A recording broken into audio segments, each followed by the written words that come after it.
ಎಂಬ ಗ್ರಂಥದೊಳಗೆ 4ನೇ ಕಲೆಯೊಳಗೆ ಯಾವ ವಿಷಯವನ್ನ ಹೇಳ್ಕೊಂಡು ಬಂದರು ಅಂತ ಕೇಳಿದ್ರೆ, ಆತ್ಮನನ್ನ ತೋರದ ಹಾಗೆ ಮಾಡಿರುವಂತ ಅನ್ನಮಯ ಮೊದಲ ಮಾಡಿಕೊಂಡು ಆನಂದಮಯ ಕೋಶದ ಪರ್ಯಂತರವಾಗಿ ಯಾವ 5 ಕೋಶಗಳಿರುವವು ಅವುಗಳ ಬಗ್ಗೆ ಇಲ್ಲಿ ಪರ್ಯಂತರವಾಗಿ ಹೇಳ್ಕೊಂಡು ಬಂದರು. ಅನ್ನಮಯ ಕೋಶ, ಪ್ರಾಣಮಯ ಕೋಶ, ಮನೋಮಯ ಕೋಶ, ವಿಜ್ಞಾನಮಯ ಕೋಶ, ಆನಂದಮಯ ಕೋಶಗಳ ಬಗ್ಗೆ ಹೇಳಿ ಅವುಗಳು ನಾನು ಅಲ್ಲ ಮತ್ತು ಅವು ನನ್ನೂ ಅಲ್ಲ. ಅನ್ನಮಯ ಕೋಶ ಇದು ಘಟದಂತೆ ಕಾರ್ಯವಿರುತ್ತದೆ, ವಿಕಾರಿ ಇರುತ್ತದೆ, ಇದನ್ನು ನಾನು ಅರಿಯುತ್ತೇನೆ, ಹೀಗಾಗಿ ಇದು ನಾನು ಅಲ್ಲ, ಇದು ನಂದೂ ಅಲ್ಲ, ಇದು ಸ್ಥೂಲ ಶರೀರ ರೂಪವಾಗಿರುತ್ತದೆ. ಪ್ರಾಣಮಯ ಕೋಶ, ಮನೋಮಯ ಕೋಶ, ವಿಜ್ಞಾನಮಯ ಕೋಶ ಇವು 3 ಸೂಕ್ಷ್ಮ ಶರೀರದ ಸ್ವರೂಪವಿರುತ್ತವೆ. ಆನಂದಮಯ ಕೋಶವು ಕಾರಣ ಶರೀರದಾಗಿರುತ್ತದೆ. ಹೀಗಾಗಿ ಅವು ಯಾವ ನನ್ನೂ ಅಲ್ಲ, ಅವು ನಾನೂ ಅಲ್ಲ ಅನ್ನೋದನ್ನ ಹೇಳ್ಕೊಂಡು ಬಂದರು. ಈಗ ಏನು ಹೇಳೋರದಾರಪ್ಪ ಅಂತ ಕೇಳಿದ್ರೆ, ಪ್ರತ್ಯಕ್ಷವಾಗಿ ನಮಗೆ ತೋರ್ತಕ್ಕಂಥ ವಸ್ತುಗಳ ಬಿಟ್ಟು ಇನ್ನೊಂದು ವಸ್ತು ಅದ ಅಂತ ನೀವು ಹೇಳಾಕತ್ತೀರಿ. ತೋರದೇ ಇರತಕ್ಕಂಥ ವಸ್ತು ನಮ್ಗೆ ಇನ್ನೂ ಅದು ಅನುಭವಕ್ಕೆ ಬಂದಿಲ್ಲ. ಅನುಭವಕ್ಕೆ ಬರೋವೇ ಇವು ಪಂಚಕೋಶಗಳು. ಹೀಗಾಗಿ ಎಂತಿಂಥ ಪಂಡಿತರು, ಶಾಸ್ತ್ರಕರ್ತರು ಅವುಗಳಿಗೆ ಆತ್ಮ ಅಂತ ಕರ್ಕೊಂಬಂದಾರ. ಇವು ಯಾವುವು ಅಲ್ಲ ಅಂತ ನೀವು ಹೇಳಾಕತ್ತೀರಿ. ಇವಕ್ಕೆ ಬಿಟ್ಟು ಮತ್ತೊಂದು ಇನ್ನೊಂದು ಆತ್ಮ ಅನ್ನೋದು ಎಲ್ಲಿ ಐತಿ, ಅದು ಹ್ಯಾಂಗೈತಿ ಅನ್ನೋದು ಶಿಷ್ಯ ಈಗ ಪ್ರಶ್ನೆ ಮಾಡಮದ. ಪ್ರಶ್ನೆ 102 ನಡೆಸಬೇಕಾಗಿತ್ತು. ಅದಕ್ಕಿಂತ ಪೂರ್ವದಲ್ಲಿ 101ನೇ ಪ್ರಶ್ನೆದೊಳಗೆ 2 ಟಿಪ್ಪಣಿಗಳು ಬಂದಿದ್ದು. ಒಂದು ಆಧಾರದ ಮೇಲೆ ಅಂದರೆ ಪುಚ್ಛ, ಪಕ್ಷಿಯ ಒಂದು ಪುಚ್ಛದ ಬಗ್ಗೆ ಅದರ ಮೇಲೆ ಒಂದು ಟಿಪ್ಪಣಿ ಬಂದಿತ್ತು. ಇನ್ನೊಂದು ಆನಂದಮಯ ಕೋಶದ ಮೇಲೆ ಒಂದು ಟಿಪ್ಪಣಿ ಬಂದಿತ್ತು. ಒಟ್ಟು ಟೋಟಲ್ 2 ಟಿಪ್ಪಣಿಗಳು ಬಂದವ. ಅದನ್ನು ನಡೆಸ್ಕೊಂಡು ಮುಂದೆ ಹೋಗೋಣ. ಟಿಪ್ಪಣಿ ಸಂಖ್ಯೆ 65. ब्रह्मरूप आनंद आधार होने ते तैतर्य श्रुति विषय पुच्छ शब्द करी कहा है. ಪ್ರಿಯ, ಮೋದ, ಪ್ರಮೋದ ಅನ್ನುವ ವೃತ್ತಿಯನ್ನು ಹೇಳ್ಕೊಂಡು ಬಂದಿದ್ದಾರೆ ಬೆಳಿಗ್ಗೆ. ಇಷ್ಟ ವಸ್ತುವಿನ ದರ್ಶನದಿಂದ ಆಗುವಂತ ಯಾವ ವೃತ್ತಿ ಇರೋದೋ ಅದಕ್ಕೆ ಪ್ರಿಯ ಅನ್ನಬೇಕು. ಇಷ್ಟ ವಸ್ತು ನಮ್ಮ ಕೈಯಾಗ ದೊರಕಿದಾಗ ಅದಕ್ಕೆ ಪಕ್ಷಿಯ ಬಲರೆಕ್ಕೆ ಅನ್ನಬೇಕು. ಇಷ್ಟ ವಸ್ತು ಸ್ವೀಕಾರ ಮಾಡಿದ ನಂತರ ಆ ಪಕ್ಷಿ ಎಡರೆಕ್ಕೆ ಅನ್ನಬೇಕು. ಈ ಪ್ರಿಯ, ಮೋದ, ಪ್ರಮೋದ ಅನ್ನುವ ವೃತ್ತಿಗೆ ಮೂಲ ಕಾರಣವಾದಂಥ ಯಾವ ಪುಚ್ಛ ಇರ್ಬೋದು, ಹಿಂದೆ 2 ಪಂಕಗಳ ಹಿಂದಗಡೆ ಇರ್ತಕ್ಕಂಥದ್ದು, ಅದುವೇ ಇದೆಲ್ಲ ಆನಂದಕ್ಕೆ ಆಧಾರ ಅಂತ ಹೇಳ್ಕೊಂಡು ಬಂದಂಥ ಸಮಯದೊಳಗೆ ಅದ್ರ ಮ್ಯಾಗ ಟಿಪ್ಪಣಿ ಬಂದಿತ್ತು. ಇದು ಎಲ್ಲಿ ಕೊಟ್ಟಾರಪ್ಪ, ಇದೆಲ್ಲಿ ಕೊಟ್ಟಾರ ಈ ಟಿಪ್ಪಣಿ ಅಂತ ಕೇಳಿದ್ರೆ, ಇದು ವಿಷಯ ಎಲ್ಲಿ ಬಂದೈತಿ ಅಂತ ಕೇಳಿದ್ರೆ, ನಾನೇನು ನನ್ನ ಕಪೋಲ ಕಲ್ಪಿತದಿಂದ ಈ ಪಕ್ಷಿಯ ಉದಾಹರಣೆ ನಾ ಕೊಟ್ಟಿಲ್ಲ. ಪ್ರಿಯ, ಮೋದ, ಪ್ರಮೋದ ಅನ್ನುವ ದೃಷ್ಟಾಂತ ಸಿದ್ಧಾಂತವು ಪಕ್ಷಿಯ ದೃಷ್ಟಾಂತ ಕೊಟ್ಟು ಅದಕ್ಕೇನು ಹೋಲಿಕೆ ಮಾಡಿದ್ದೇನಲ್ಲ, ಇದು ನಾನೇನು ಸ್ವಂತ ಬುದ್ಧಿಯಿಂದ ಮಾಡಿದ್ದಲ್ಲ.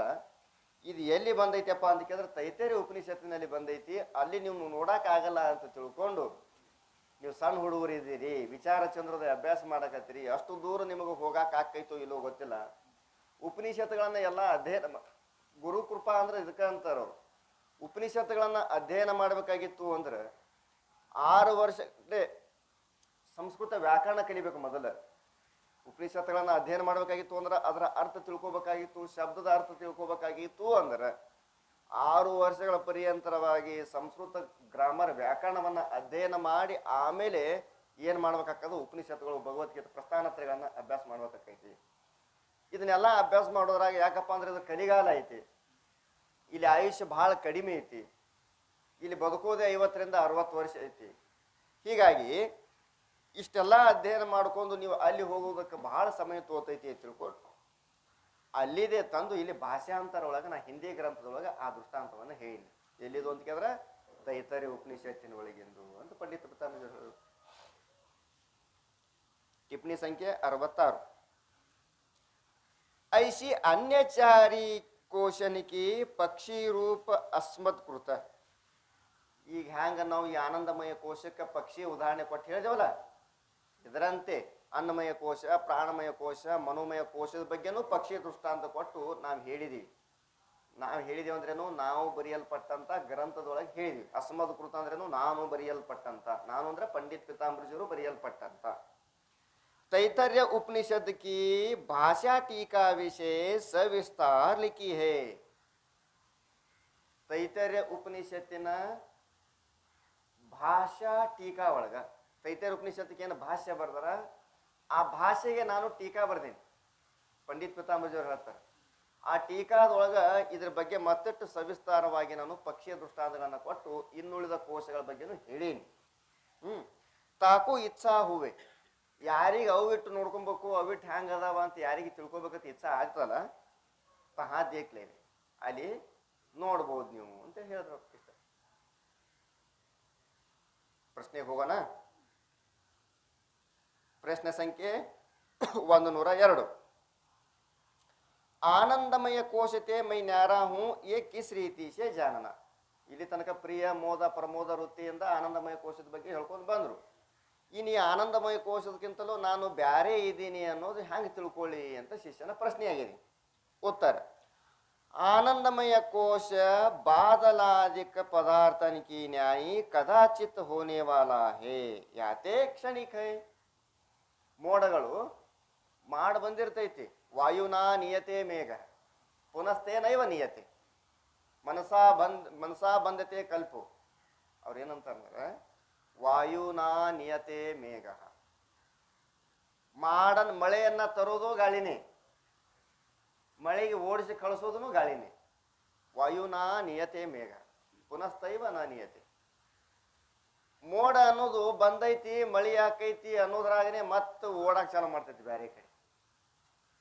ಅಂದ್ರ ಒಂದ ಕಡೆ ಸ್ಥಿರವಾಗಿ ಮೋಡ ಇರೋದಿಲ್ಲ. ಮೋಡ ಒಂದೇ ಕಡೆ ಸ್ಥಿರವಾಗಿರೋದಿಲ್ಲ. ಒಂದು ಸಲ ಒಂದು ಹಳ್ಳಿ ಒಳಗ ಎಲ್ಲಾ ರೈತರು ಬೇಸಿಗೆ ಬಿಸಿಲಿನಲ್ಲಿ ಉಳುಮೆ ಮಾಡ್ತಾ ಇದ್ರು ಭೂಮಿಯನ್ನ. ಯಾಕಪ್ಪ ಅಂದ್ರೆ ಮುಂದೆ ಮಳೆಗಾಲ ಬಂದದಲ್ಲಿ ಬಿತ್ತಾಕ ಬೇಕಲ್ಲ. ಬಿತ್ತೋಕ್ಕಿಂತ ಪೂರ್ವದಲ್ಲಿನೇ ಭೂಮಿ ಎಲ್ಲ ಹದ ಮಾಡಿ ಸ್ವಚ್ಛ ಮಾಡಿ ಇಡ್ಬೇಕಾಕೈತಿ.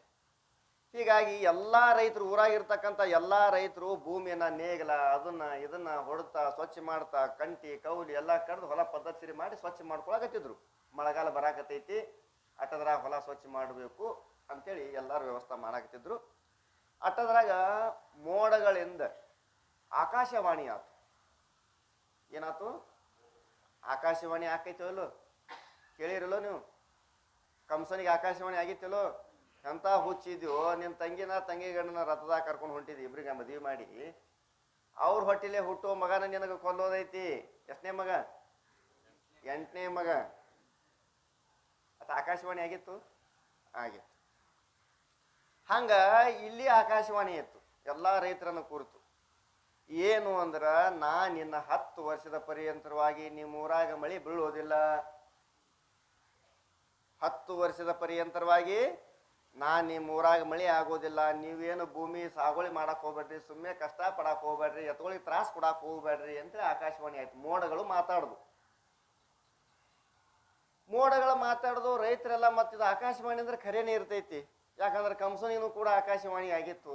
ಅಂದ್ ಬಳಕಿದು ಖರೇನೇ ಐತಿ ತಿಳ್ಕೊಂಡು ಎಲ್ಲಾ ರೈತರು ತಮ್ಮ ಗಳಿದ ಸಾಮಾನುಗಳನ್ನ ಬಂಡಿಯಲ್ಲಿ ಹಾಕೊಂಡು ಎತ್ತುಗಳನ್ನ ತೆಗೆದುಕೊಂಡು ಮನೆಗೆ ಹೋದ್ರು. ಆದ್ರೆ ಒಬ್ಬ ರೈತರ ಮಾತ್ರ ಪ್ರತಿನಿತ್ಯ ಸಾಗುವಳಿ ಮಾಡವನಿ, ಹೊಲ ಸ್ವಚ್ಛ ಮಾಡವನಿ, ಒಡ್ಡ ಹಾಕವನಿ, ಮಳಿ ನೀರು ಎಲ್ಲಿ ಹರಿದು ಹೋಗ್ಬಾರ್ದ ಅದಕ್ಕೆ ಕಾಲು ಒಗ್ಯವನಿ, ಹಂಗೆಲ್ಲ ಮಾಡವ. ಈ ಊರ್ ಮ್ಯಾಗಿಂದ ಹೈಸಿ ಬ್ಯಾರೆ ಊರಿಗೆ ಮೋಡುಗಳು ಹೋಗುವಂತ ಸಮಯದೊಳಗೆ ಇವನಿಗೆ ನೋಡುದು. ಊರಾಗ ಯಾರು ಸಾಗುವಳಿ ಮಾಡಾಕತ್ತಿಲ್ಲ, ಒಬ್ಬನ ಮಾಡಾಕತ್ತಾನ. ಇವನಿಗೆ ನೋಡುದು ಅಂದು ಅಲ್ಲೋ ಮಳ್ಳ 10 ವರ್ಷ ತನಕ ನಾ ಮಳಿನೇ ಆಗಂಗಿಲ್ಲ, 10 ವರ್ಷ ತನಕ ನಾ ಮಳಿನೇ ಆಗೋದಿಲ್ಲ ಅಂತೇಳಿ ಪ್ರತಿಜ್ಞೆ ಮಾಡಿದೀನಿ. ಮತ್ತೆ ನೀ ಯಾಕೆ ಸುಮ್ಮನೆ ಬಿಸಿಲಾಗ ಭೂಮಿಯನ್ನ ಹದ ಮಾಡಾಕತ್ತಿದಿ, ಸ್ವಚ್ಛ ಇಡಾಕತ್ತಿದಿ, ಇದೆಲ್ಲ ಯಾಕೆ ಮಾಡಾಕತ್ತಿದಿ ಅಂತ ಕೇಳನ. ಆ ರೈತ ಅಂತಾನ, ಮಳಿ ಹಾಕದ ಅಂತ ನಾ ಭೂಮಿ ಹದ ಮಾಡಾಕತ್ತಿಲ್ಲ. ಯಾಕಪ್ಪ ಅಂದ್ರೆ ನೀನೇ ಹೇಳಿದಿ ನಾನು 10 ವರ್ಷ ಆಗೋದಿಲ್ಲ ಅಂತೇಳಿ. ನನಗದು ಗೊತ್ತೈತಿ ಮಳಿ ಆಗೋದಿಲ್ಲ ಅನ್ನೋ. ನಾ ಯಾಕೆ ಭೂಮಿ ಹದ ಮಾಡಾಕತ್ತೀನಿ, ಯಾಕೆ ಭೂಮಿ ಸ್ವಚ್ಛ ಇಡಾಕತ್ತೀನಿ, ಯಾಕೆ ಒಡ್ಡ ಹಾಕಾಕತ್ತೀನಿ, ಯಾಕೆ ಎತ್ತುಗಳಿಗೆ ಹೊಲದಾಗ ದುಡ್ಸಾಕತ್ತೀನಿ ಅಂತ ಕೇಳಿದ್ರೆ, 10 ವರ್ಷ ತನಕ ನಾ ಎಲ್ಲಾ ಬಿಟ್ಟು ಮನ್ಯಾಗ ಕೂತಪ್ಪ ಅಂದ್ರೆ ನಾನು ಸಾಗೋಳಿ ಮಾಡೋದೇ ಮರ್ತು ಬಿಟ್ರೆ ಹ್ಯಾಂಗ? ಈ ಎತ್ತುಗಳು ಸಾರಿ ಹಿಡಿಯೋದು ಮರ್ತು ಅಂದ್ರೆ ಹ್ಯಾಂಗೆ ಮಾಡೋದು? ನಾ ಹೊಲ ಅಗತಿ ಮಾಡೋದು ಮರ್ತಂದ್ರೆ ಹ್ಯಾಂಗೆ ಮಾಡೋದು? ಒಡ್ಡ ಹಾಕೋದು ಮರ್ತಂದ್ರೆ ಹ್ಯಾಂಗೆ ಮಾಡೋದು? 10 ವರ್ಷ ಅಂದ್ರೆ ಒಂದಿನ ಅಲ್ಲ 2 ದಿನ ಅಲ್ಲ, ಒಂದ ವಾರನ ನೆನಪಾರ್ ಹೋಗ್ತದ ಮನುಷ್ಯ. ಎತ್ತುಗಳು ಸಾಲ ಬಿಟ್ಟು ಜ್ವಾಲ ಎಡಿ ಹೊಡಿತಿರಲ್ಲೋ, ಕುಂಟಿ ಹೊಡಿತಿರೋ ಎದಿ ನಿನಗೆ ಗೊತ್ತಿಲ್ಲ ಬನ್ನಿ. ಹೊಲ್ದಾಗ ಕಳೆ ತೆಗೆಯೋ ಸಲುವಾಗಿ, ಕಸವನ್ನ ಹೋಗೋ ಸಲುವಾಗಿ ಎಡಿ ಹೊಡಿತಾರ. ಕುಂಟಿನೂ ಅಂತಾರ, ಎಡಿನೂ ಅಂತಾರ ಅದಕ್ಕೆ, ಅಥವಾ ಗುರ್ದಾಳನು ಅಂತಾರ ಅದಕ್ಕೆ. ಅದನ್ನ ಎತ್ತ ಸಾಲು ಕೊಟ್ಟು ಹೋಗ್ಬೇಕು. ಒಂದು ಬೆಳಿ ಮ್ಯಾಗ ಕಾಲು ಹೆಜ್ಜೆ ಎತ್ತಿಡಬಾರ್ದು, ಆ ಕಡೆ ಈ ಕಡೆ ಎತ್ತ ಸಾಲು ಬಿಡಬಾರ್ದು. ಆ ಕಡೆ ದಂಡಿಗೆ ಹೋದ ಬಳಕ ಮುಗದಾನ ಹಿಡಿದು ಎತ್ತುಗಳಿಗೆ ಹೊಳಸಂಗೂ ಇಲ್ಲ ಅವರು. ಅಚ್ಚಿ ಕಡೆ ಹೋದ್ಬೇಕು ತಾನ ಹೊಳ್ ನಿಂದಿರ್ತಾವೆ ಎತ್ತುಗಳು. ಮತ್ತು 10 ವರ್ಷದ ಪರ್ಯಂತರ ಬಿಟ್ಟಂದ್ರೆ ನಾವು ಎತ್ತುಗಳ ಹೊಳ್ಳೋದಲ್ಲ, ನಮ್ಮ ಹೊಲ ಜಿಗಿದು ಬ್ಯಾರೆ ಹೊಲಕ್ಕೆ ಹೋಕ್ಕವ. ಮರ್ತ ಹೋಕ್ಕವ. ನಾ ಮರಿಬಾರ್ದು ಅಂತ ತಿಳ್ಕೊಂಡು ನಾ ಹೊಳ್ಳಿ ಹೊಳ್ಳಿ ಹೊಳ್ಳಿ ಹೊಳ್ಳಿ ಕೆಲಸ ಮಾಡಾಕತ್ತೀನಿ ಅಂತ ರೈತ ಅಂತು. ಇದು ಪಾಠ ಎದಕ್ಕಾತು ಅಂದ್ರೆ ಮೋಡಗಳಿಗೆ ಪಾಠ ಆತು. ಮೋಡ ಅಂತೂ ಈ ರೈತ ಹೇಳೋ ಮಾತು ಖರೇನೇ ಅದಲ್ಲ. 10 ವರ್ಷದ ಪರ್ಯಂತರವಾಗಿ ಇವ ಭೂಮಿ ಹದ ಮಾಡಿಲ್ಲ, ಭೂಮಿ ಒಳಗೆ ಕೆಲಸ ಮಾಡಿಲ್ಲ ಅಂದ್ರೆ ಭೂಮಿಯಲ್ಲಿ ಮಾಡೋ ಕೆಲಸನೇ ನೆನಪಾರ ಹೋಗ್ಕನತ್ತ. ಮತ್ತು ನಾನು 10 ವರ್ಷ ಮಳೆ ಆಗೋದು ಬಿಟ್ಟಪ್ಪ ಅಂದ್ರೆ ನಾನು ಮಳೆ ಆಗೋದೇ ನೆನಪಾರ್ದನೆ ಹ್ಯಾಂಗ ಮಾಡೋದು? ನಾನು ಮಳೆ ಆಗೋದನ್ನೇ ಮರ್ತಿ ಬಿಟ್ಟಂದ್ರೆ ಬ್ಯಾಡ, ಹಂಗೆ ಬ್ಯಾಡ ಅಂತೇಳಿ ಎಲ್ಲ ಅದೇ ಸಮಯದೊಳಗನೆ ಮಳೆ ಸುರಿತಂತ. ಮಳೆ ಅದೇ ಸಮಯದೊಳಗೆ ಸುರಿತು. ಎಲ್ಲರೂ ಹೊಲ ಎಲ್ಲ ಹೊಲಸಾಟಿದ್ದು, ಯಾರೂ ಬೆಳೆ ಮಾಡಿರಲಿಲ್ಲ, ಭೂಮಿ ಸ್ವಚ್ಛ ಇಟ್ಟಿರಲಿಲ್ಲ. ಇವಂದು ಒಬ್ಬನೇ ರೆಡಿ ಇತ್ತು ಭೂಮಿ, ಇಡೀ ಊರಿಗೆ ಅನ್ನ ಹಾಕದ ಅಂತ ಸುದ್ದಿ ಬರ್ತೈತಿ.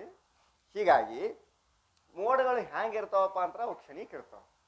ಸಮಯದಾಗ ಇರ್ತಾವ, ಒಂದು ಸಮಯದಾಗ ಇರಂಗಿಲ್ಲ. ಒಂದೊಂದು ಕಡೆ ಮಳೆ ಆಗಕತ್ತಪ್ಪ ಅಂದ್ರೆ ಬಿಳಿ ಮಾಡ ಮಳೆ ಸುರುತ್ತಿರ್ತಾವ, ಕಪ್ಪ ಮಾಡಿ ಬತ್ತಂದ್ರೆ ಮಳೆ ಸುರಬೇಕಂತ ಏನಿಲ್ಲ, ಆಗಬೇಕಂದ್ರೆ. ಹೀಗಾಗಿ ಮೋಡಗಳು ಇವೆಲ್ಲ ಹ್ಯಾಂಗದವಪ್ಪ ಅಂತ ಕೇಳಿದ್ರೆ, ಆನಂದಮಯ ಕೋಶ ಹ್ಯಾಂಗೈತಪ್ಪ ಅಂದ್ರೆ ಮೋಡಗಳಂತೆ ಒಂದು ಸಲ ಇರ್ತೈತಿ, ಒಂದು ಸಲ ಇರೋದಿಲ್ಲ, ಕ್ಷಣಿಕದವ. ಅವ್ರ ಮೈ ಸರ್ವದಾ ಸ್ಥಿತ ಹೋನೈತಿ ನಿತ್ಯ ಹೂ. ಇದು ಆನಂದ ಹ್ಯಾಂಗ ಮೋಡಗಳು ಒಮ್ಮೆ ಇರ್ತಾವ ಒಮ್ಮೆ ಇರಂಗಿಲ್ಲಲ್ಲ, ಹಂಗ ಒಂದು ಸಮಯದೊಳಗೆ ತಿನ್ಕೋತ ಆನಂದ ಹಾಕಿರ್ತದೆ. ತಿನ್ಕೋತ ಶೇಂಗಾ ತಿಂತಿರ್ತೀವಿ, ಹೂದ್ ಕೊಟ್ಟಿರ್ತಾರೆ ಖಾರ ಪಾರ ಹಚ್ಚಿ ಮನಗಂಡ ಶೇಂಗಾ ತಿಂತಿರ್ತೀವಿ, ಅಗದಿ ಆನಂದ ಹಾಕಿರ್ತದೆ. ಅದ್ರಾಗ 1-2 ಕಾಳ ಕೈ ಶೇಂಗಾ ಬಂದು ಅಂದ್ರೆ ಮತ್ತೆ ದುಃಖ ಹಾಕದ. ಅದು ಬಿಟ್ಟೇ ಇಲ್ಲ, ಬೆನ್ನ ಹಿಂದ ಐತಿ. ದುಃಖ ಬಿಟ್ಟೇ ಇಲ್ಲ, ಅದ್ರ ಜೊತೆಲೇನೆ ಐತಿ. ಇದು ಗುರ್ತಾತಿರು. ಶೇಂಗಾ ತಿನ್ನಾಕತ್ತಿರ್ತಿ, ಅಗದಿ ಆನಂದ ಹಾಕಿರ್ತದ. 2 ಕೈ ಶೇಂಗಾ ಬಂದ್ರೆ ಮಾರಿ ಕಿಂಚಾಡಿ ಹೊರಗೆ ಉಳ ಕೂಡ ಹೋಗಿ ಎಲ್ಲಿ ಹೋಗಿಲ್ಲ. ಅದು ಕ್ಷಣಿಕ ಸುಖ ಐತಿ. ವಿಷಯದಲ್ಲಿ ಇರ್ತಕ್ಕಂಥ ಸುಖ ಹಂಗೈತಿ, ಕ್ಷಣಿಕ ಐತಿ, ನಿತ್ಯವಾದದ್ದಲ್ಲ. ಮೈ ಸರ್ವದಾ ಸ್ಥಿತ ಹೋನೈತಿ ನಿತ್ಯ ಹೂ.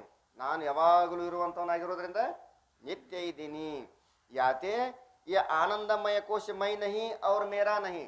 ಆದ್ದರಿಂದ ಈ ಆನಂದಮಯ ಕೋಶ ನಾನು ಅಲ್ಲ, ಇದು ನಂದೂ ಅಲ್ಲ. ನಾನು ಯಾಕಲ್ಲ ಅಂದ್ರೆ ನಾ ಇದನ್ನು ತಿಳಿತೀನಿ. ನಂದು ಯಾಕಲ್ಲ ಅಂದ್ರೆ ಇಹ ಕಾರಣ ದೇಹ ರೂಪ ಹೇ, ಇದು ಕಾರಣ ಶರೀರದ ಸ್ವರೂಪವಿದೆ, ನಂದಲ್ಲ. ಮೈ ಇಸ್ಕಾ ಜಾನ್ಯಹಾರ ಆತ್ಮ ಇಷ್ಟೇ ನ್ಯಾರ ಹೂ. ಈ ಆನಂದಮಯ ಕೋಶವನ್ನು ತಿಳಿತಕ್ಕಂಥ ನಾನು ಆತ್ಮ, ಇದಕ್ಕಿಂತಲೂ ಬೇರೆ ಇದ್ದೀನಿ. ಇಸ್ ರೀತಿ ಸೇ ಆನಂದಮಯ ಕೋಶತೆ ಮೈ ನ್ಯಾರ ಹೂ ಯ ಜಾನನ. ಈ ರೀತಿಯಾಗಿ ಆನಂದಮಯ ಕೋಶದಕ್ಕಿಂತಲೂ ನಾ ಬ್ಯಾರೆ ಇದ್ದೀನಿ ಅಂತ ತಿಳ್ಕೋಬೇಕು. ಪ್ರಶ್ನೆ ಸಂಖ್ಯೆ 103. विद्यमान अन्नमयादि कोश जब आत्मा नहीं तब कौन आत्मा है? ಎಷ್ಟು ಚಂದ ಕೇಳ್ತಾನ ನಾವು. ಪ್ರತ್ಯಕ್ಷವಾಗಿ ಅನ್ನಮಯ ಕೋಶವೇ ಆತ್ಮ ಅಂತಂತಾರೆ, ಚಾರ್ವಾಕಾದಿಗಳು ಅಂತಾರ. ಅನ್ನಮಯ ಕೋಶ, ಪ್ರಾಣಮಯ, ಉಪಾಸಕರು ಪ್ರಾಣಮಯ ಕೋಶವೇ ಆತ್ಮ ಅಂತಾರ. ಹಿಂಗ ತೋರೋದಿವ 5 ಕೋಶಗಳು: ಅನ್ನಮಯ, ಪ್ರಾಣಮಯ, ಮನೋಮಯ, ವಿಜ್ಞಾನಮಯ, ಆನಂದಮಯ. ಇವು ಒಳಗನೆ ಯಾವಾಗಾರ ಒಂದು ಆತ್ಮ ಹೇಳ್ತಾರ ಅಂತ ಹಿಡ್ತನಕ ಕುಂತಿದ್ದ. ಖರಿ ಇವ ತೋರ್ತಾವ, ಇವ್ರೊಳಗನೆ ಯಾವಾಗಾರ ಒಂದು ಹೇಳ್ತಾರಂತ ನಾ ತಿಳ್ಕೊಂಡಿದ್ದ. ಇವು ಯಾವ ಆತ್ಮನೇ ಅಲ್ಲ ಅನ್ನಾಗತ್ತೀರಿ. ಮತ್ತು ಇವಿಷ್ಟ ನಮಗೆ ಅರಿವಿಗೆ ಬರಾಕತ್ತಾವ, ಇವಿಷ್ಟೇ ನಮಗೆ ಅನುಭವಕ್ಕೆ ಬರಾಕತ್ತಾವ. ಪ್ರತ್ಯಕ್ಷವಾಗಿ ತೋರುವಂಥ ಈ 5 ಕೋಶಗಳಕ್ಕಿಂತಲೂ ಇನ್ನೊಂದು ಬ್ಯಾರೆ ಆತ್ಮ ಅದಂತ ಹೇಳ್ತೀರಿ, ಅದು ನಮ್ಗೆ ಅನುಭವಕ್ಕೆ ಬರಲಾಗ್ಯದ, ಅದು ಹ್ಯಾಂಗ ಅಂತ ಶಿಷ್ಯನ ಪ್ರಶ್ನೆ. ಹಂಗ ಅಂದ್ಬಳಕ ಇವು 5 ಅಲ್ಲ ಅನ್ಬೇಕು, ಮತ್ತೊಂದು ಯಾವ್ದು ಐತದ ಆತ್ಮ ಅಂತ ಪ್ರಶ್ನೆ ಒಂದು. ಉತ್ತರ: ಬುದ್ಧಿ आदिक विषय प्रतिबिंब रूप करी स्थित ಬುದ್ಧಿ ಆದಿ ಆದಿ ಅಂದ್ರೆ ಅಜ್ಞಾನ ಅಜ್ಞಾನ ತಗೋಬೇಕಲ್ಲಿ ಜಾಗೃತ ಅವಸ್ಥೆಯೊಳಗ ಸ್ವಪ್ನಾವಸ್ಥೆಯೊಳಗ ಬುದ್ಧಿ ಅಂದ್ರೇನು ಅಂತ ಕಣ್ಣು ಇರ್ತೈತಿ ಅಲ್ಲಿ ಅವ್ರಂತಾಗ ಐತಿ ನೋಡ್ರಿ ಪೆನ್ ಪೊಲೀಸರಂತ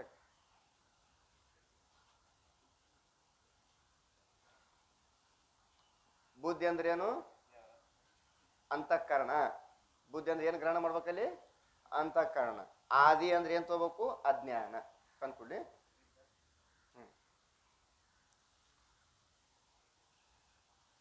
ಬುದ್ಧಿ ಅಂದ್ರೆ ಅಂತಃಕರಣ ಆದಿ ಅಂದ್ರೆ ಅಜ್ಞಾನ ಯಾಕಂತ ಕೇಳಿದ್ರ ಜಾಗೃತದಲ್ಲಿ ಸ್ವಪ್ನದಲ್ಲಿ ಅಂತಃಕರಣ ಇರ್ತೈತಿ ಸುಸುಪ್ತಿಯೊಳಗೆ ಅಂತಃಕರಣ ಇರಂಗಿಲ್ಲ ಆದಿ ಅಂದ್ರಲ್ಲಿ ಅಜ್ಞಾನ ಅಂತ ತಗೋಬೇಕು ಅದರಲ್ಲಿ ಬಿದ್ದಂತ ಯಾವ ಪ್ರತಿಬಿಂಬ ಪ್ರತಿಬಿಂಬ ಅಂದ್ರೆ ಬಿಂಬ ಲಕ್ಷಣ ರಹಿತತ್ವ ಸತಿ ಬಿಂಬವತ್ತ ಭಾಸ ಇತಿ ಪ್ರತಿಬಿಂಬ ಇಲ್ಲ ಚೇತನ ಲಕ್ಷಣ ರಹಿತತ್ವ ಸತಿ ಹಂಗ ಬರ್ತೈತೆ ಹಂಗ ಅನಿಸ್ತೈತೆ ಅದು ಬಿಂಬ ಲಕ್ಷಣ ರಹಿತತ್ವ ಸತಿ ಬಿಂಬವತ್ತ ಭಾಸ ಐತಿ ಪ್ರತಿಬಿಂಬ ಬಿಂಬದಕ್ಕಿಂತಲೂ ವಿಲಕ್ಷಣವಾಗಿದ್ದು ಹೌದಲ್ಲ ಬಿಂಬದಂತೆ ತೋರಿ ಆದ್ರೂ ಬಿಂಬವಲ್ಲ ಅದ್ ಹ್ಯಾಂಗ್ರಿ ಅಂತ ಕೇಳಿದ್ರೆ ನೀ ಪೂರ್ವಕ ಮುಖ ಮಾಡಿ ನಿತ್ರ ಆ ಪ್ರತಿಬಿಂಬ ಪಶ್ಚಿಮಕ್ಕೆ ಮುಖ ಮಾಡಿ ನಿಂತಿರುತ್ತೆ ಕರೆಕ್ಟ್ ನಾವು ಕನ್ನಡಿಯಾಗ ಮುಖ ಮಾಡಿ ಇದು ಗಾಡಿಗೆ ಕರಡಿ ಹಾಕಿರ್ತೀವಿ ನಾವು ಈ ಕಡೆ ಮುಖ ಮಾಡಿ ಕರಡಿ ಒಳಗೆ ನೋಡಕತ್ತೀವಿ ಅಂದ್ರೆ ಅದ್ರೊಳಗಿರ್ತಕ್ಕಂಥ ಚಿತ್ರ ಯಾಕೆ ನೋಡ್ತಿರ್ತದ ಪಶ್ಚಿಮಕ್ಕೆ ನೋಡ್ತಿರ್ತದ ನಿಂದ ಕೈ ಆ ಕಡೆ ಇರ್ತೈತಿ ದಕ್ಷಿಣ ಕಡೆ ಇರ್ತೈತಿ ಕನ್ನಡಿಯಾಗಿನ ಬಲಗೈ ಎಲ್ಲಿರ್ತೈತಿ ಪಶ್ಚಿಮ ಕಡೆ ಇರ್ತೈತಿ ಬಿಂಬ ಎಲ್ಲ ಉಲ್ಟಾನೆ ಎಲ್ಲ ಉಲ್ಟಾನೆ ಬಿಂಬ ಅಂದ್ರನೇ ಆತ್ಮ ಪ್ರತಿಬಿಂಬ ಅಂದ್ರೆ ಚಿದಾಭಾಸ ಇಟ್ಟ ಎಲ್ಲ ಉಲ್ಟಾ ಪ್ರಿಯ ಆದಿಕ ಶಬ್ದಸೆ ಕೈ ಇಲ್ಲಿ ತನಕ ಪ್ರಿಯ ಮೋದ ಪ್ರಮೋದ ಅಂತ ಏನು ಕರ್ಕೊಂಡ್ ಬಂದಿವಲ್ಲ ಐಸಾ ಜೋ ಆನಂದಮಯ ಕೋಶ ಇಂಥ ಯಾವ ಆನಂದಮಯ ಕೋಶವಿರುವುದು ತಿಸ್ಕಾ ಬಿಂಬ ರೂಪ ಕಾರಣ ಜೋ ಆನಂದ ಹೇ ಸೊ ನಿತ್ಯ ಹೋನೈತಿ ಆತ್ಮ ಹೇ ನಿನಗೇನು ಆನಂದ ತೋರಾಗತೈತಿಲ್ಲ ವಿಷಯ ಲಾಭ ಆದ ನಂತರ ವಿಷಯ ಸಿಕ್ಕಾಗ ವೃತ್ತಿ ಏನು ಸ್ಥಿರ ಆತು ಆ ಸ್ಥಿರವಾದಂಥ ವೃತ್ತಿಯೊಳಗೆ ಏನು ಪ್ರತಿಬಿಂಬ ಬಿದ್ದದಲ್ಲ ಆ ಪ್ರತಿಬಿಂಬಕ್ಕೆ ಒಂದು ಬಿಂಬ ಇರಾಕಬೇಕು ಪ್ರತಿಬಿಂಬಕ್ಕೆ ಒಂದು ಬಿಂಬ ಇರಾಕಬೇಕು ಆ ಬಿಂಬವೇ ಆತ್ಮವಿರುತ್ತದೆ ಅದುವೇ ಆತ್ಮ ಇರುತ್ತದೆ ಅದುವೇ ನೀನು ಇರುತ್ತೀಯ ಅಂತ ಹೇಳಾಕತ್ತಾರ ಅವ್ರು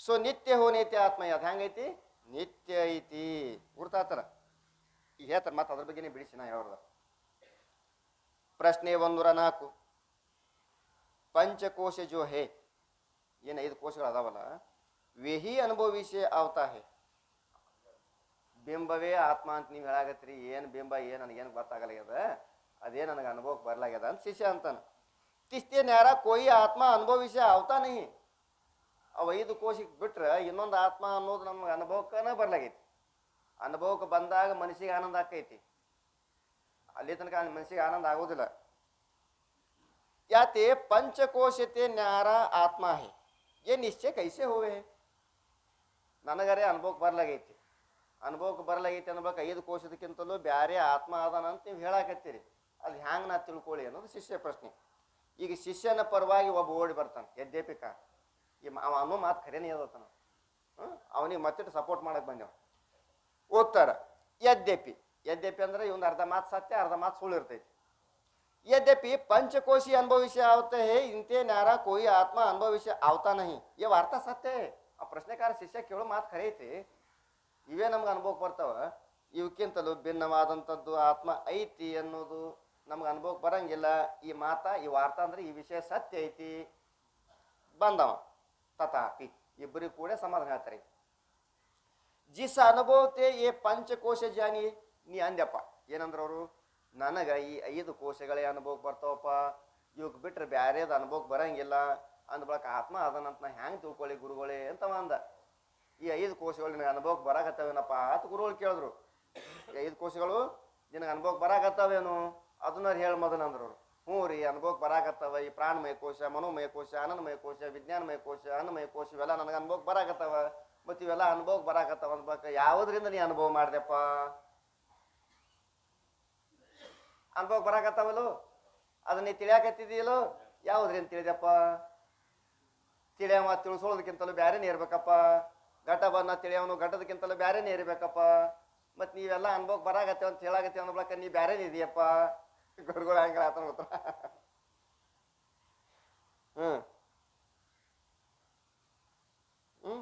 ಜಿಸ್ ಅನುಭವತೆ ಏ ಪಂಚಕೋಶ ಜಾನಿಯೇ, ಯಾವ ವಸ್ತುವಿನಿಂದ ಈ ಪಂಚಕೋಶ ನೀನು ಅನುಭವ ಮಾಡ್ದಿ ತಿಳ್ಕೊಂಡು ನನ್ನ ಮುಂದೆ ಹೇಳಾಕತ್ತಿದಿ, ತೀಸ್ ಅನುಭವಕ್ಕೂ ಕೋ ನಿವಾರಣ ಕರೆಗ.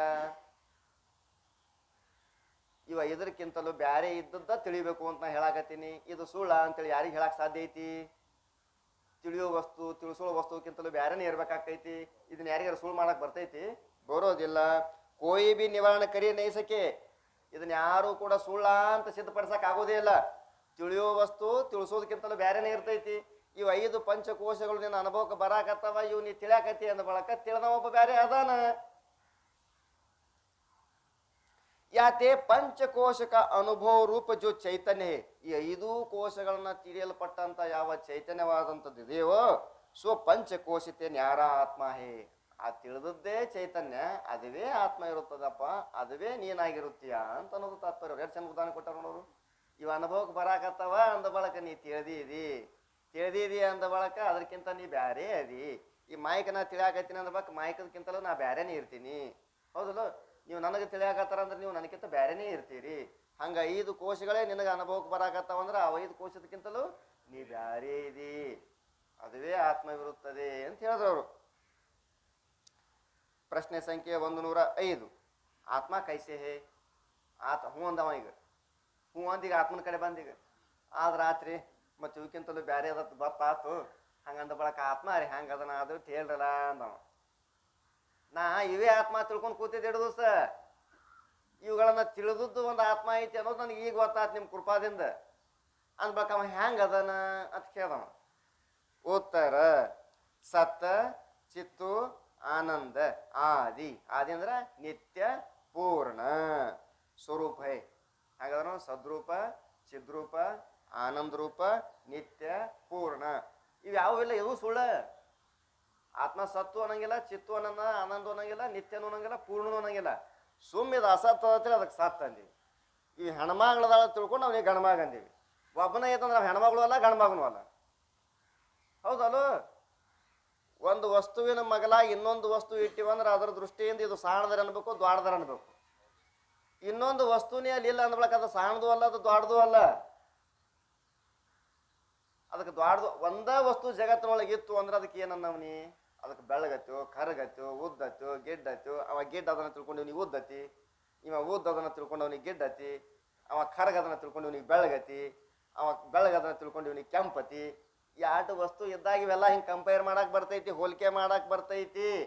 ಜಗತ್ತಿನೊಳಗೆ ಒಂದ ವಸ್ತು ಇತ್ತಂದ್ರೆ ಹೋಲಿಕೆ ಮಾಡಕ್ ಬರಂಗಿಲ್ಲ. ನಿನ್ನ ಕಣ್ಣಿಗಿನ ಜಗತ್ತ ತೋರಾಗತ್ತ ತಿಳ್ಕೊಂಡು ಅವನಿಗೆ ಸತ್ ತಂದಿವಿ, ಇದಕ್ಕೆ ಅಸತ್ ತಂದಿವಿ. ನಿನಗೆ ಜಗತ್ತೇ ತೋರ್ಲಂದ್ರೆ ಸತ್ತೂ ಇಲ್ಲ, ನಿತ್ತು ಚಿತ್ತೂ ಇಲ್ಲ. ಸತ್ತೂ ಇಲ್ಲ, ಚಿತ್ತೂ ಇಲ್ಲ, ಏನೂ ಇಲ್ವೇ ಇಲ್ಲ ಅಲ್ಲಿ. ಇದರ ಸಲುವಾಗಿ ನಾವು ಹೇಳಾಕತ್ತಿದ್ದೀವಿ ಅಷ್ಟ. ಇತಿ ಶ್ರೀ ವಿಚಾರ ಚಂದ್ರೋದಯ.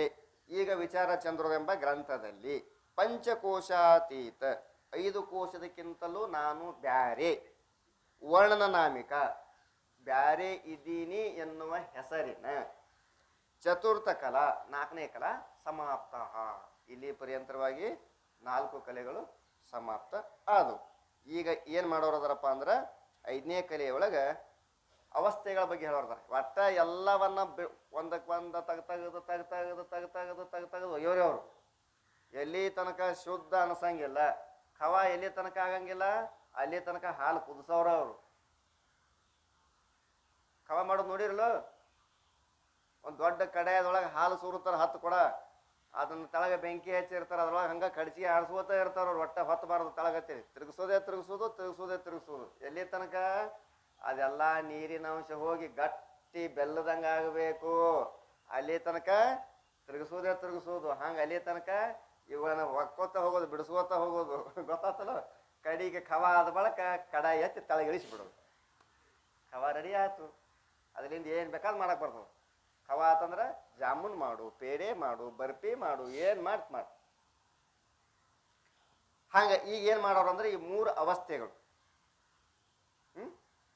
ಜಾಗೃತ ಸ್ವಪ್ನ ಸುಸುಪ್ತಿ ಅದಾವಲ್ಲ, ಆ ಅವಸ್ಥೆಗಳನ್ನು ಈಗ ಅಲ್ಲಗಳೆದು ಬಿಡ್ತಾರೆ. ಅಥ ಅಥ ಅಂದ್ರೆ 4ನೇ ಕಲಾ ಮುಗಿದ ನಂತರ, ಹೌದಾ, 5ನೇ ಕಲಾ ಪ್ರಾರಂಭ. ಇಲ್ಲಿ ಎಷ್ಟು ಅರ್ಥ ಕೊಡ್ತಾವ ಅಥ ಅನ್ನೋದಕ್ಕೆ? ಅಥ ಅನ್ನೋದಕ್ಕೆ 5 ಅರ್ಥ ಅದಾವ. ಇಲ್ಲಿ ಎಷ್ಟು ಕೊಡ್ತಾವ ಅಂತ? 3 ಕೊಡ್ತಾವ. ಒಂದು ಮುಕ್ತಾಯ, ಒಂದು ಪ್ರಾರಂಭ, ಇನ್ನೊಂದು ಮಂಗಲ. ಮತ್ತು ಪ್ರತಿಯೊಂದು ಕಲಾಕ್ಕೆ ಮಂಗಲ ಆದಂಗ ಅದು ಗುರ್ತಾತಿಲ್ಲ. ಅಥ ಪಂಚಮ ಕಲಾ ಪ್ರಾರಂಭ. ಈಗ 5ನೇ ಕಲೆ ಚಾಲು. 3 ಅವಸ್ಥಾ ಕಾ ಮೈ ಸಾಕ್ಷಿ. 3 ಅವಸ್ಥಾ. ಅವಸ್ಥಾ ಅಂದ್ರೆ ವೃದ್ಧಾವಸ್ಥಾ, ಬಾಲ್ಯಾವಸ್ಥಾ, ಅವತಾರಲ್ಲ, ಅವಲ್ಲ. ಮರಣಾವಸ್ಥಾ, ಮೂರ್ಛಾವಸ್ಥಾ, ಅವಲ್ಲ. ಜಾಗ್ರ, ಸ್ವಪ್ನ, ಸುಸುಪ್ತಿ. ಕಾಲವಾಚಕ ಶಬ್ದಕ್ಕೂ ಅವಸ್ಥಾ ಕೈಯೇ. ಸಮಯವನ್ನ ತಿಳಿಸುವ ಕಾಲ ವಾಚಕ ಶಬ್ದಕ್ಕೂ ಅವಸ್ಥಾ ಕಹಿ ಹೇ. ಕಾಲವಾಚಕ ಶಬ್ದಕ್ಕೂ ಅವಸ್ಥಾ ಕೈಯೇ ಅಂದ್ರ ಸಮಯವನ್ನ ಸೂಚಿಸುವುದಕ್ಕೆ ಅವಸ್ಥೆ ಎಂದು ಕರೆಯುತ್ತಾರೆ. ಸಮಯನ ಸೂಚಿಸ್ತೈತಿದು ಅದು ಹ್ಯಾಂಗ ಅನ್ನೋದು ಹೇಳ್ತಾರೆ ಅವರು. ಜಾಗೃತ ಅವಸ್ಥಾ ಅಂದ್ರೆ ಎದಕ್ಕೆ ಅನ್ಬೇಕು, ಸ್ವಪ್ನಾವಸ್ಥಾ ಅಂದ್ರೆ ಎದಕ್ಕೆ ಅನ್ಬೇಕು, ಸುಸುಪ್ತಿ ಅವಸ್ಥಾ ಅಂದ್ರೆ ಎದಕ್ಕೆ ಅನ್ಬೇಕು, ಅಲ್ಲಿ ಯಾವ್ಯಾವ ಇಂದ್ರಿಯಗಳಿದ್ದಾಗ ಯಾವ್ಯಾವ ಅವಸ್ಥಾ ಅನ್ಬೇಕು. ಬರೀ ಒಂದು ಅಂತಃಕರಣ ಇತ್ತು ಅಂದ್ರೆ ಅದಕ್ಕೆ ಸ್ವಪ್ನಾವಸ್ಥಾನು, ಅಂತಃಕರಣ ಇಂದ್ರಿಯಗಳಿದ್ದು ಅಂದ್ರೆ ಅದಕ್ಕೆ ಜಾಗೃತ ಅವಸ್ಥಾನು, ಅಂತಃಕರಣ ಇಂದ್ರಿಯ ಎಲ್ಲ ಇಲ್ಲಪ್ಪ ಅಂದ್ರೆ ಅದಕ್ಕೆ ಸುಸುಪ್ತಿ ಅವಸ್ಥಾನು. ಗೊತ್ತಾಗ್ತಿಲ್ಲ? ಸುಮ್ಮನೆ ಮಟ್ಟದಾಗ ಹೇಳ್ದೀವಿ, ಅಲ್ಲಿ ಮುಂದೆ ಬಿಡಿಸಿ ಹೇಳ್ತಾವ. ದಮ್ ದಮ್ ಹೇಳ್ತಾರಲ್ಲ, ಸುಮ್ ದಮ್ ದಮ್ ದಮ್ ದಮ್ ಹೇಳು ಅಂತೇಳಿ.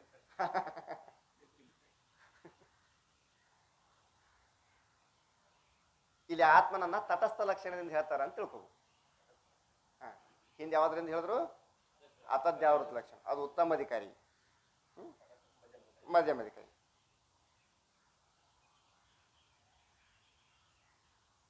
ಅದ್ರ ಬಗ್ಗೆ ಗೊತ್ತಾಗೈತಿ ನಿಮ್ಗೆ ಲಕ್ಷಣ ಅಂದ್ರೆ ಏನು ಅನ್ನೋದು. ಇದ್ದದ ಲಕ್ಷಣ, ಮಾಡೋದು ಲಕ್ಷಣ. ಅಲ್ಲಿ ಬರೀ ಲಕ್ಷಣದಷ್ಟೇ ಹೇಳಿ ನಾನು, ಲಕ್ಷಣ ಹೇಳಿಲ್ಲ. ಯಾಕ? 11ನೇ ಕಾಲದೊಳಗೆ ಹೇಳೋನು, ಅಲ್ಲಿ ಮಹಾವಾಕ್ಯ ಉಪದೇಶ ಐತಿ. ಮತ್ತೆ ಯಾಕೆ ಬೇಸೋದು ಕುಂಡ್ರದೈತೆ ಹೇಳಿಲ್ಲ.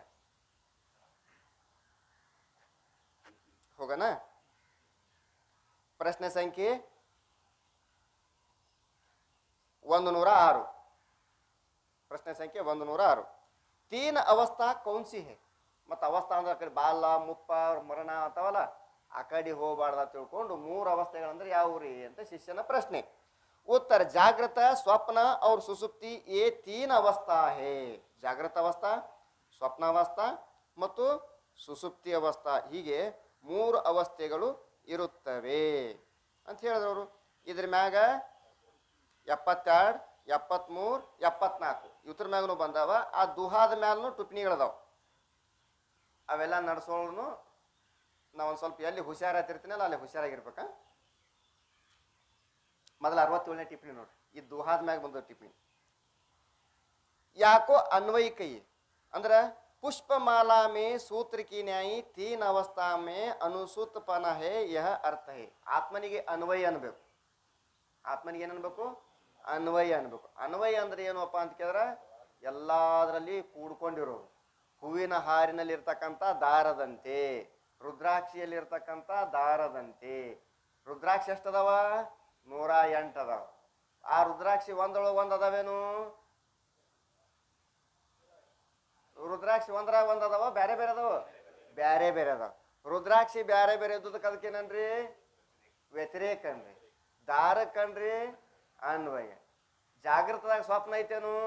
ಇಲ್ಲ. ಸ್ವಪ್ನದಾಗ ಜಾಗೃತ ಐತೇನು? ಇಲ್ಲ. ಜಾಗೃತದಾಗ ಸುಸುಪ್ತಿ ಐತೇನು? ಇಲ್ಲ. ಈ ಅವಸ್ಥೆಗಳು ಒಂದರೊಳಗೆ ಒಂದಿಲ್ಲ ಅಂದ ಬಳಿಕ ಇವು ವ್ಯತಿರೇಕ. ಆದ್ರೂ 3 ಅವಸ್ಥೆಯೊಳಗೆ ಆತ್ಮ ಅದಾನ, ಅದು ಅನ್ವಯ. ಗುರ್ತಾತನ? ಅಲ್ಲಿ ಅನ್ವಯದ ಟಿಪ್ಪಣಿ ಕೊಟ್ರು. टिप्पणी संख्या 68. पुष्पन की न्याय 3 अवस्थान का परस्पर अधिष्ठानते भेद है. ಜಾಗೃತ ಅಂದ್ರೆ ಸ್ವಪ್ನ ಅಲ್ಲ, ಸ್ವಪ್ನ ಅಂದ್ರೆ ಸುಸುಪ್ತಿ ಅಲ್ಲ. ತಮ್ಮಲ್ಲಿನೂ ಭೇದ, ಆತ್ಮನೊಡನೂ ಭೇದ. ಇವಕ್ಕೇನಂತಾರೆ? ವ್ಯತಿರೇಕ ಅಂತ. ಇಷ್ಟೇ. ಟಿಪ್ಪಣಿ ಸಂಖ್ಯೆ 69. ಪದ ಯೋಜನಾ ಜಹಾ ಸಕಲ ಕರ್ಣ ಲಯ ಹೋವೆ ಸೋ ಸುಸುಪ್ತಿ ಹೇ. ಲಕ್ಷಣ ಕಂಠ ಮಾಡ್ಬೇಕಿದು. ಸುಸುಪ್ತಿ ಅಂದ್ರೆ ಅದಕ್ಕೆ ಅನ್ಬೇಕಪ್ಪ. ಸುಸುಪ್ತಿ ಲಕ್ಷಣ ಇದು. ಎಲ್ಲಿ ಸಕಲ ಕರಣಗಳು ಲಯ ಹೊಂದುತ್ತವೆಯೋ ಅದಕ್ಕೆ ಸುಸುಪ್ತಿ ಎನ್ನುತ್ತಾರೆ. ಎಲ್ಲ ಇಂದ್ರಿಯಗಳು ಬಂತು, ಅಂತಃಕರಣ ಬಂತು. ಇವ್ಯಾವು ಎಲ್ಲಿರಂಗಿಲ್ಲ? ಸುಸುಪ್ತಿ ಒಳಗಿರಂಗಿಲ್ಲ. ಇವೆಲ್ಲವೂ ಕೂಡ ಎಲ್ಲಿ ಲಯ ಹೊಂದಿರುತ್ತದೆಯೋ ಅದಕ್ಕೇನನ್ಬೇಕು? ಸುಸುಪ್ತಿ ಅನ್ಬೇಕು. ಜಗತ್ತೆಲ್ಲ ನಾಶ ಆದ್ಬೇಕು ಏನನ್ಬೇಕು? ಪ್ರಳಯ ಅನ್ಬೇಕು. ಜಗತ್ ಯಾವುದು ತೋರ್ಲಂದ್ರೆ ಏನಂತೀರಿ? ಪ್ರಳಯ ಅಂತೀರಿ. ಇಂದ್ರಿಯ ಮತ್ತು ಅಂತಃಕರಣಗಳು ತೋರ್ಲಂದ್ರೆ ಏನಂತೀರಿ? ಸುಸುಪ್ತಿ ಅಂತೀರಿ. ಸುಸುಪ್ತಿ ಅಂದ್ರೂ ಅದೊಂದು ಪ್ರಳಯನೇ, ನಿತ್ಯ ಪ್ರಳಯ ಅದು. ದಿನ ಹಾಗೂ ಪ್ರಳಯ ಅದಕ್ಕೆ ನಿದ್ದಿಗೆ. ಟಿಪ್ಪಣಿ ಸಂಖ್ಯೆ 70. ಅಂತರಾತ್ಮ. ಅಲ್ಲಿ ಆತ್ಮಾತ್ಮ ಐತಿ, ಅದು ಅಂತರಾತ್ಮ. ನಿಶ್ಚಯಿಕ್ಯೋ, ಹಿಂಗೆ ನಿಶ್ಚಯ ಮಾಡ್ರಿ ಅಂತ ಟಿಪ್ಪಣಿ ಬಂದೈತಿ. ಈ ಒಂದು ಸ್ವಲ್ಪ ಹುಷಾರಿ. ಇವು ಟಿಪ್ಪಣಿ ಎಲ್ಲಿ ಬಂದಾವ ಅಂದ್ರೆ ವೃತ್ತಿ ಪ್ರಭಾಕರಣ ಏನು ತಂದಿಟ್ಟಾರ. ಇಲ್ಲಿ ಎಲ್ಲಿ ತಂದಿಟ್ಟಾರ? ವೃತ್ತಿ ಪ್ರಭಾಕರಣ ಏನು ತಂದಿಟ್ಟಾರ. ವೃತ್ತಿ ಪ್ರಭಾಕರ ಚಾಲು ಆಕೈತಿ ಈಗ. ಇದನ್ನ ಯಾರು ಹೇಳಂಗಿಲ್ಲ, ಇದನ್ನ ಬಿಟ್ಟು ಹೋಗೇ ಬಿಡ್ತಾರ. ಅದು ಶಬ್ದ ಸೇರಿ ಜಾಗ ಖಾಲಿ ಮಾಡ್ತಾರೆ. ಸಿಕ್ಕೈತೆ? ಸ್ವಲ್ಪ ಲಕ್ಷ ಕೊಡ್ರೆ ಮತ್ತೆ ಹ್ಯಾಂಗೆ ಬರ್ತದೆ ಹಂಗೆ ಗಾಡಿ ಹೊಡಿಯಬೇಕಲ್ಲ.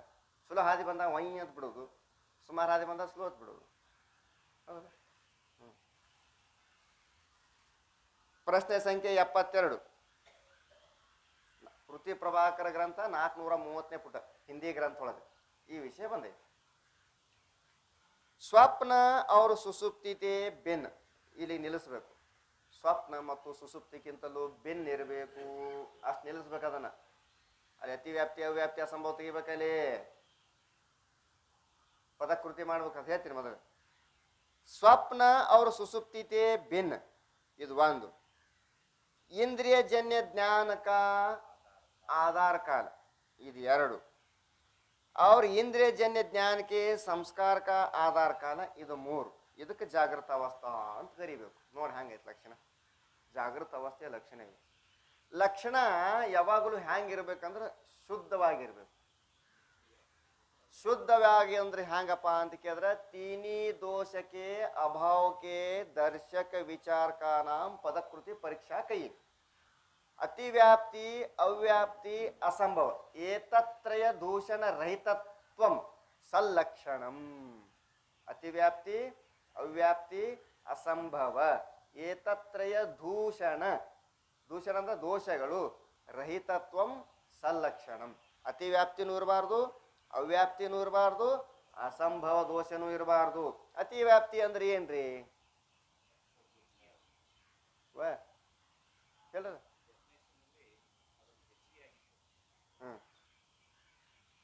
ಈ ಎಕ್ಸಾಮ್ ಅದಾವ ಹೆಚ್ಚಿಗೆ ಆಗಿ ತೋರೋದಕ್ಕೆ ಬೆರಕ್ ಬರಲ್ಲ, ವ್ಯಾಖ್ಯೆ ಬೇಕಲ್ಲ.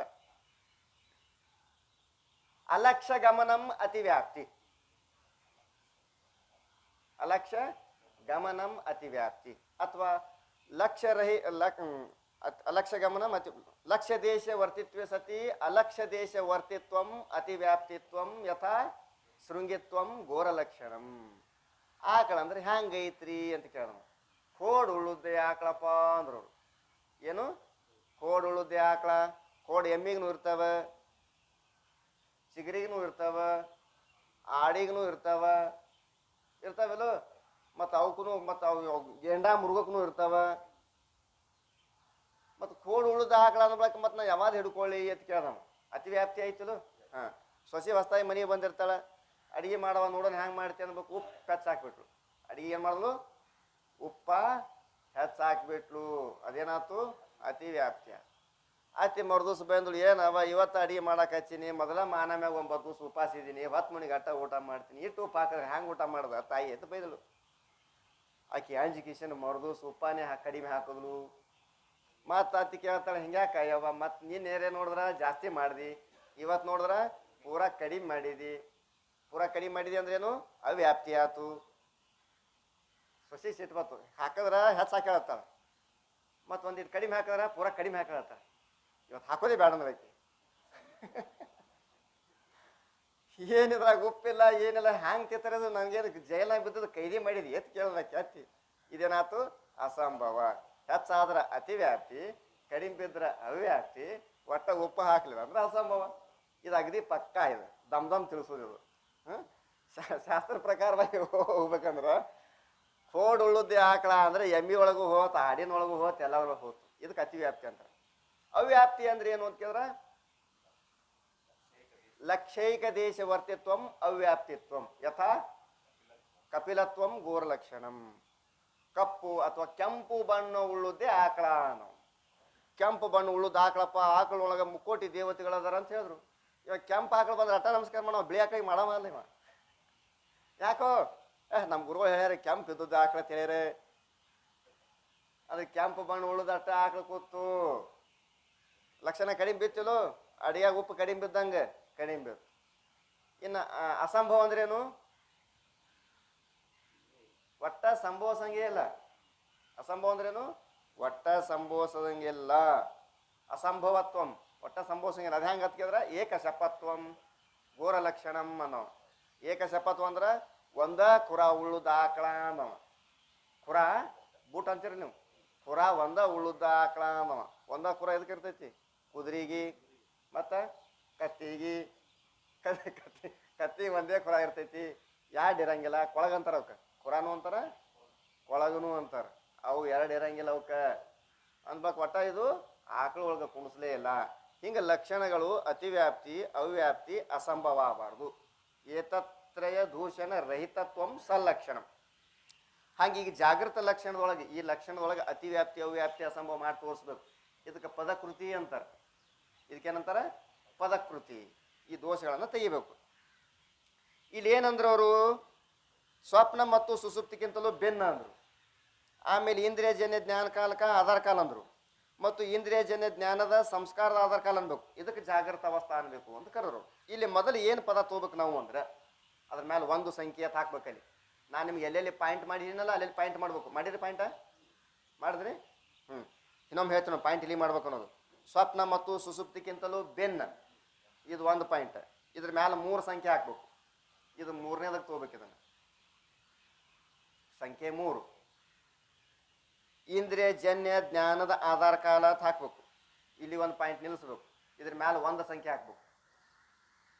ಇಂದ್ರಿಯದಿಂದ ಹುಟ್ಟಲ್ಪಟ್ಟಂಥ ಜ್ಞಾನದ ಸಂಸ್ಕಾರಕ್ಕೆ ಆಧಾರ ಕಾಲ ಅಂತ ತಗೋಬೇಕು. ಇಲ್ಲಿ ನಿಲ್ಲಿಸ್ಬೇಕು. ಇದ್ರ ಮೇಲೆ ಏನು ಹಾಕ್ಬೇಕು? 2 ಹಾಕ್ಬೇಕು.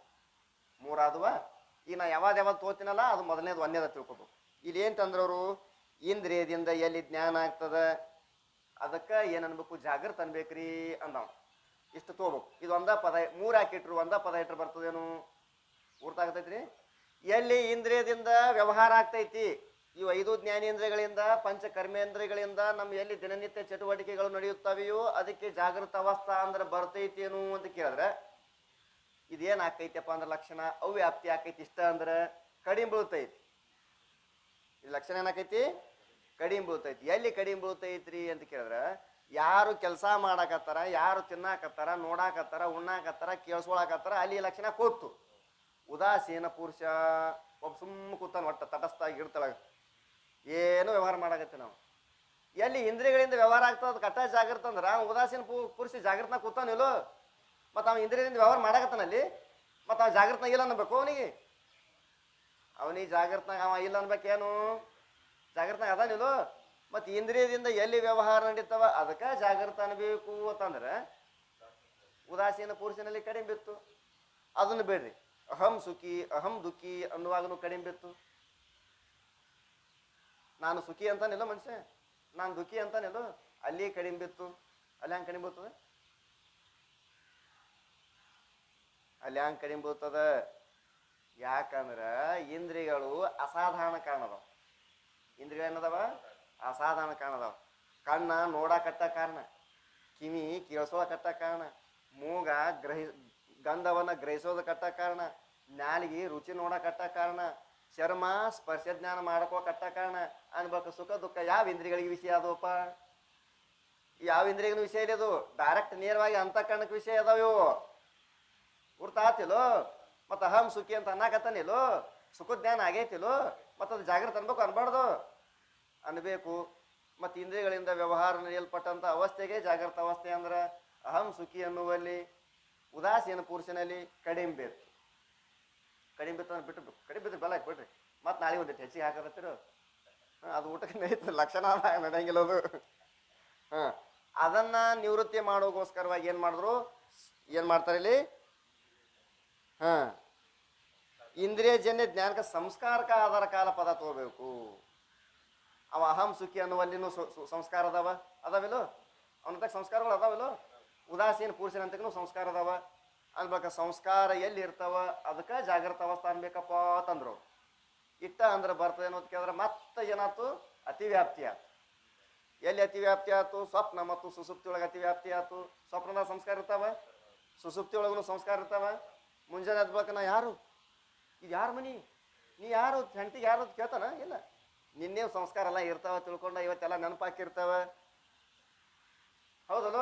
ಮತ್ತು ಅಲ್ಲಿ ಅತಿವ್ಯಾಪ್ತಿ ಆಯಿತು. ಮತ್ತು ಇನ್ನು ಹ್ಯಾಂಗೆ ಮಾಡಬೇಕು, ಹ್ಯಾಂಗೆ ಮಾಡಬೇಕು ಅಂತ ಕೇಳಿದ್ರೆ ಅವ್ರೇನು ಮಾಡಿದ್ರು, ಸ್ವಪ್ನ ಮತ್ತು ಸುಸುಪ್ತಿಗೆ ಅಂತಲೂ ಬೆನ್ನಿರಬೇಕು ಅಂತ ಅವ್ಕೆ ಹಾರಿನೇ ಹೊಡೆದ್ಬಿಟ್ರು. ನಾಡ್ದ್ಬಿಡ್ನಿ ಆ ಕಡೆ, ಕಿರಿಕಿರಿನೇ ಬೇಡ. ಸ್ವಪ್ನ ಮತ್ತು ಸುಸುಪ್ತಿಗೆ ಅಂತಲೂ ಬೆನ್ನಿರಬೇಕು.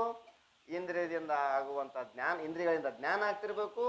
ಮತ್ತು ಜ್ಞಾನಕ್ಕೆ ಆಧಾರ ಸಂಸ್ಕಾರ ಕಾಲೂ ಇರಬೇಕು. ಇದಕ್ಕೆ ನಾವೇನಂತೀವಿ, ಜಾಗೃತ ಅವಸ್ಥಾ ಅಂತೀವಿ ಅಂತೇಳಿ ಜಾಗೃತದ ಸಲ್ಲಕ್ಷಣವನ್ನ ಮಾಡಿದ್ರು.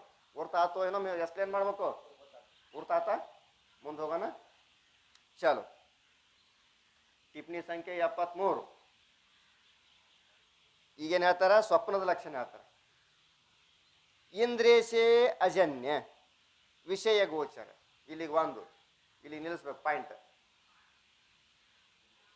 ಇಂದ್ರಿಯದಿಂದ ಜ್ಞಾನರಾಗ್ತಿರ್ಬೇಕು. ಇದು ಇಂದ್ರಿಯಸೇ ಅಜನ್ಯ, ವಿಷಯದ ಜ್ಞಾನರಾಗ್ತಿರ್ಬೇಕು. ಆದ್ರೆ ಇಂದ್ರಿಯಗಳಿಂದ ಆಗಿರಬಾರ್ದು. ವಿಷಯಗಳ ಜ್ಞಾನ ಆಗಬೇಕು, ಆದ್ರೆ ಇಂದ್ರಿಯಗಳಿಂದ ಆಗಿರಬಾರ್ದು. ಒಂದಿರಿ. ಇನ್ನು ಎರಡನೇದು, ಅಂತಃಕರಣಕ್ಕೆ ಅಪರೋಕ್ಷ ವೃತ್ತಿ ಕಾಲ. ಮತ್ತಲ್ಲೇನಿರ್ಬೇಕು? ಅಂತಃಕರಣವು ಪ್ರತ್ಯಕ್ಷವಾಗಿರ್ಬೇಕು. ಅಪರೋಕ್ಷ ಅಂದ್ರೇನು? ಅಂತಃಕರಣದಲ್ಲಿ ಸದ್ಯ ಪ್ರತ್ಯಕ್ಷವಾಗಿ ಇರಬೇಕು. ಆಮೇಲೆ ಇದಕ್ಕೇನಂತಾರ? ಸ್ವಪ್ನಾವಸ್ಥಾ ಅಂತ ಕರೀತಾರೆ. ಇದ್ರಾಗ 2 ಪದಗಳನ್ನು ಇಟ್ಟಿದ್ದಾರೆ. ಹೌದಾ? ಇಂದ್ರಿಯದಿಂದಲೇ ಆಗಿರಬಾರ್ದು, ಆದರೆ ವಿಷಯಗಳ ಜ್ಞಾನರೇ ಆಗಿರ್ಬೇಕು. ವಿಷಯಗಳ ಜ್ಞಾನರೇನೋ ಆಗಿರ್ಬೇಕು, ಆದರೂ ಇಂದ್ರಿಯಗಳಿಂದ ಆಗಿರಬಾರದು. ಇದಕ್ಕೆ ನಾವು ಸ್ವಪ್ನಾವಸ್ಥೆ ಅಂತ ಅಂದಿದ್ದೆ. ಆದರೆ ಏನು ಹೇಳ್ರಿ, ವಿಷಯದ ಜ್ಞಾನರೇ ಆಗ್ತಿರ್ಬೇಕು, ವಿಷಯದ ಜ್ಞಾನರೇ ಆಗ್ತಿರ್ಬೇಕು, ಆದರೆ ಇಂದ್ರಿಯಗಳಿಂದ ಆಗಿರಬಾರ್ದು. ಇದಕ್ಕೆ ಸ್ವಪ್ನ ಅಂದಿದ್ದೆ. ಆದರೆ ಇದೇನಾಗ್ತದಪ್ಪ ಅಂತ ಕೇಳಿದ್ರೆ ಸುಸುಪ್ತಿಯಲ್ಲಿ ಅತಿವ್ಯಾಪ್ತಿ ಆಗುತ್ತದೆ.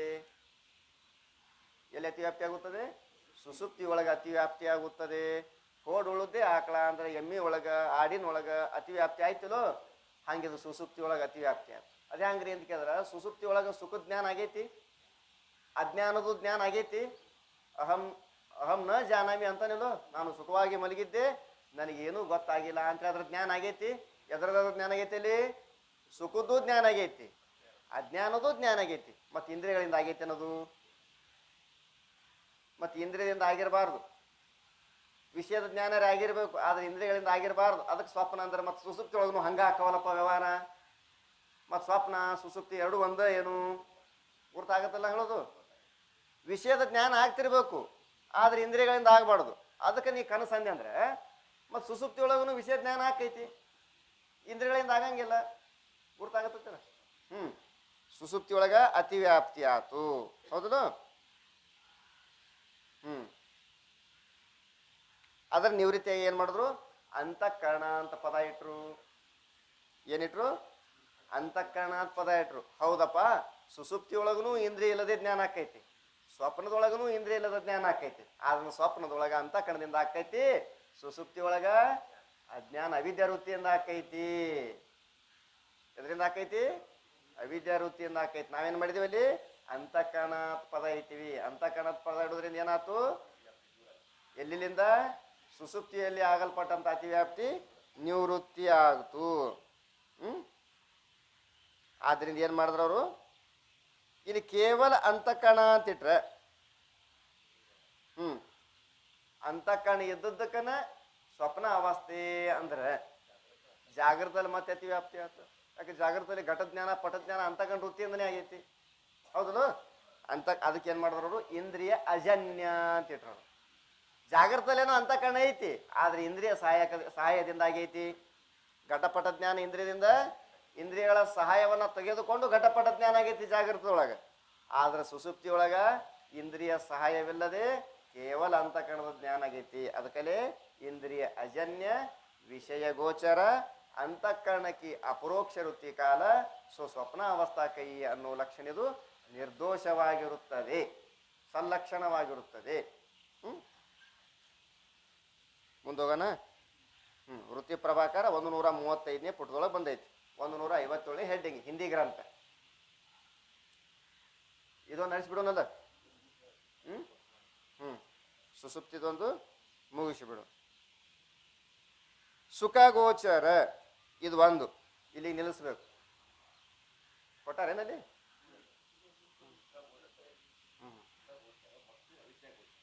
ಸುಖಗೋಚರ ಇಲ್ಲಿ ಒಂದು ನಿಲ್ಲಿಸ್ಬೇಕು, ಒಂದು ಹಾಕ್ಬೇಕು. ಆಮೇಲೆ ಅವಿದ್ಯಾಗೋಚರ ಇಲ್ಲಿ ನಿಲ್ಲಿಸ್ಬೇಕು, ಅದ್ರ ಮ್ಯಾಗ 3 ಹಾಕ್ಬೇಕು, 3 ಸಂಖ್ಯೆ ಹಾಕ್ಬೇಕು.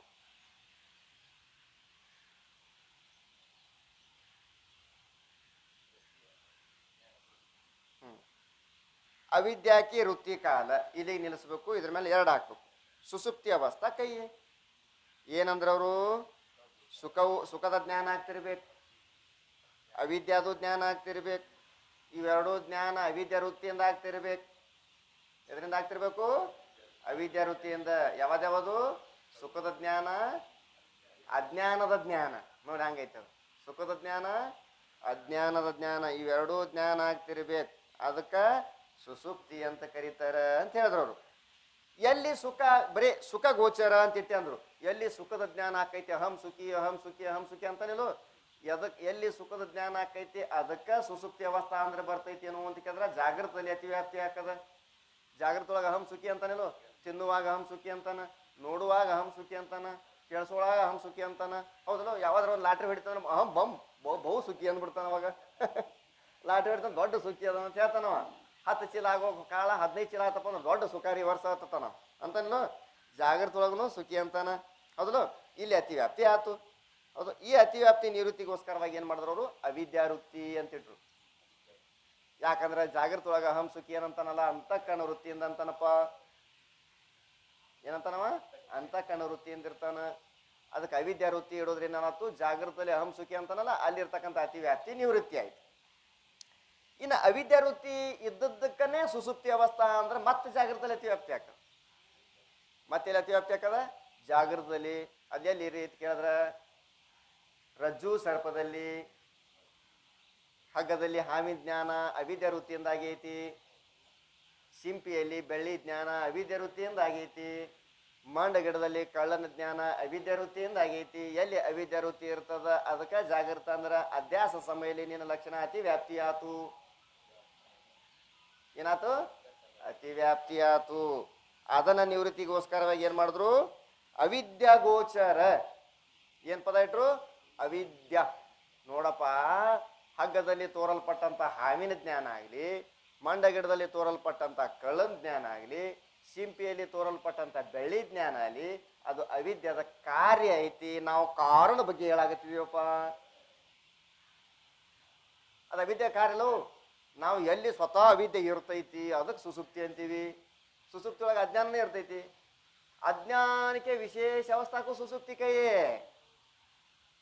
ಅವಿದ್ಯಾ ವೃತ್ತಿ ಇಡೋದ್ರಿಂದ ಅಲ್ಲಿ ವ್ಯಾಪ್ತಿ ಹಾಕದಲ್ಲೋ, ಆ ಅತಿ ವ್ಯಾಪ್ತಿಗೋಸ್ಕರವಾಗಿ ನಾವೇನ್ ಮಾಡ್ತೀವಿ? ಅವಿದ್ಯಾಗೋಚರ.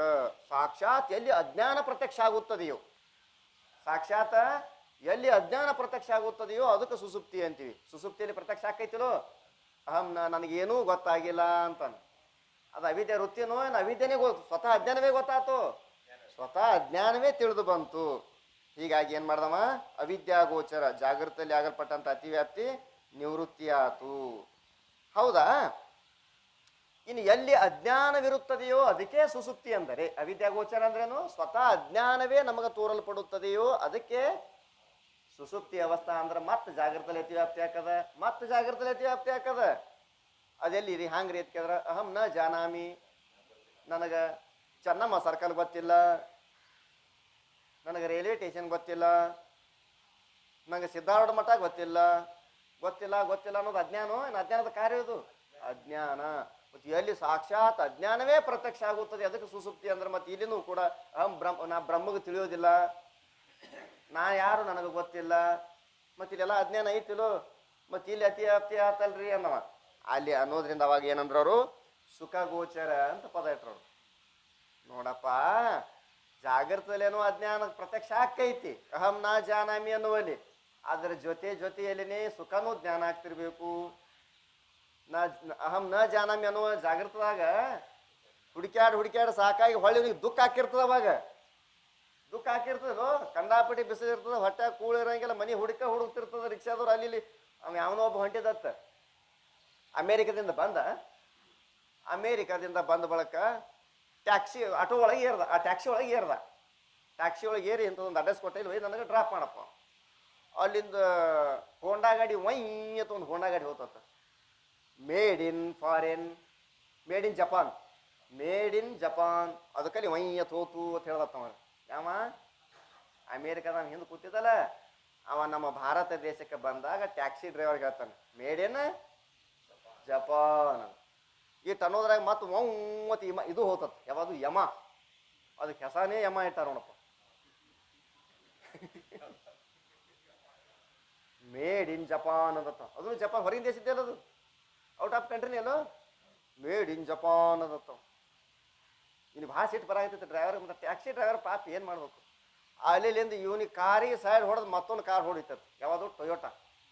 ಮೇಡ್ ಇನ್ ಜಪಾನ್ ಅದತ್ತವ. ಭಾಳ ಸಿಟ್ಟು ಬತ್ತು. ಆಟೋದ್ರಾಗ ಇವ ಎಲ್ಲಿ ಇಳಿಸತ್ ಹೇಳಿದಲ್ಲ, ಅಲ್ಲಿ ಇಳಿಸದ. ಎಷ್ಟು ಆತು ಬಿಲ್ಲ ಅಂತ ಕೇಳ್ದ. 3,000 ರೂಪಾಯಿ ಆಯಿತು ಓದ್ತೀವ ಅಂದ. ಇಟ್ಟಾಕು 3,000 ಎಲ್ಲಾರು ಕಡಿಮೆ ತೋತಾರ ತಂದತ್ತ. ಈ ಮೀಟ್ರ ಮೇಡ್ ಇನ್ ಜಪಾನ್ ಅಂದತ್ತವ. ಇದು ಭಾಳ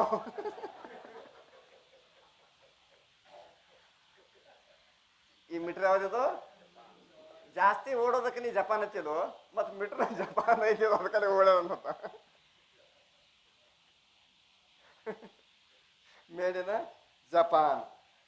ಜಾಗೃತದೊಳಗೆ ಸುಖದ ಜ್ಞಾನ ಇದು ಅಹಂ ನ ಜಾನಾಮಿ, ನನಗೆ ಅದು ಗೊತ್ತಿಲ್ಲ ಇದು ಗೊತ್ತಿಲ್ಲ ಅನ್ನೋ ಸಮಯದೊಳಗೆ ಇವನಿಗೆ ದುಃಖ ಹಾಕಿರ್ತದ. ಅವಾಗ ಏನು ಹಾಕಿರ್ತದ, ಬಿಸಿಲಾಗ ತಿರುಗಿ ಸಾಯಕತ್ತಿರ್ತಾನ, ದುಃಖ ಹಾಕಿರ್ತದ. ಅವಾಗ ಸುಖ ತೋರ್ತಿರ್ತದ ಅಲ್ಲಿ. ಇಲ್ಲ, ಸುಖನೂ ತೋರ್ತಿರ್ಬೇಕು, ಅಜ್ಞಾನನೂ ತೋರ್ತಿರ್ಬೇಕು. ಅದಕ್ಕೇನಂತೀವಿ ನಾವು, ಸುಸುಪ್ತಿ ಅಂತೀವಿ. ಅದು ಎಲ್ಲಿ ತೋರ್ತದ, ಸುಸುಪ್ತಿಯಾಗ ಅಟ್ಟ ತೋರ್ತದ. ನಾನು ಸುಖವಾಗಿ ಮಲಗಿದ್ದೆ, ನನಗೇನೂ ತಿಳಿದಿಲ್ಲ ಅಂಥೇಳಿ ಸುಸುಪ್ತಿಯಾಗಟ್ಟ ತೋರ್ತದ.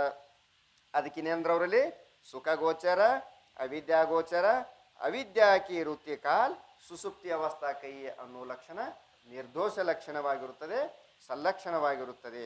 ಇದು ಬುದ್ಧಿವಂತರ ಲಕ್ಷಣ. ಇದು ಭಾಳ ತೀಕ್ಷ್ಣ ಬುದ್ಧಿ ಇದ್ದವ್ರು ಅಂತ ಹೇಳೋರು.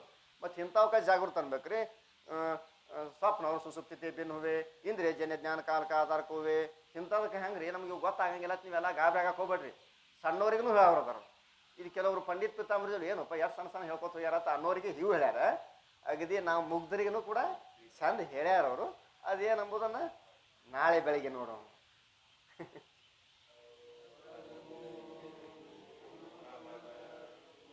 ಆ ಮೊಬೈಲ್ ಬಂದ್ ಮಾಡಿಲ್ಲ.